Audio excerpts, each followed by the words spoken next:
Good morning. I'm Peter Milios from the Finance News Network. Stocks close higher amid volatile trading Thursday as investors remain concerned about the path of the Federal Reserve's rate hikes.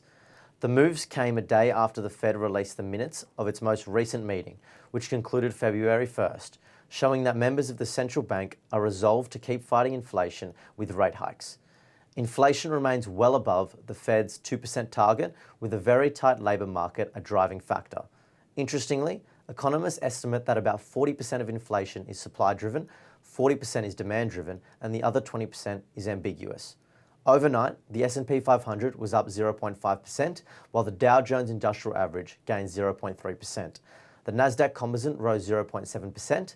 The major averages wavered after starting the day on a high note. Thursday's declines put the major averages down more than 2% for the week.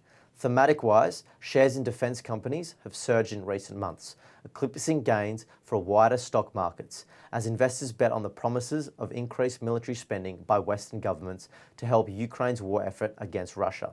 An MSCI global benchmark for the sector is up almost 30% in dollar terms since the start of October, 15 percentage points more than the broader gauge of worldwide equities. In company news, Bill Gates has bought a nearly 3.8% stake in Heineken, worth $939 million, despite previously saying he wasn't much of a beer drinker. The chip stock maker Nvidia spiked 14% after the company topped expectations on the top and bottom lines in its most recent quarter. Wall Street analysts approved of the results, saying AI opportunities will drive growth for the chip maker. Lucid Group, the electric vehicle maker, tumbled more than 11% after posting fourth quarter revenue that fell short of analysts' expectations. The four joined several electric vehicle startups, including Rivian, Lordstown Motors, and Nikola, which have reversed much of their gains this year. Shares of Netflix were under pressure on Thursday after the Wall Street Journal reported that the company was cutting prices in over 30 countries. The stock closed 4.4% lower on the day.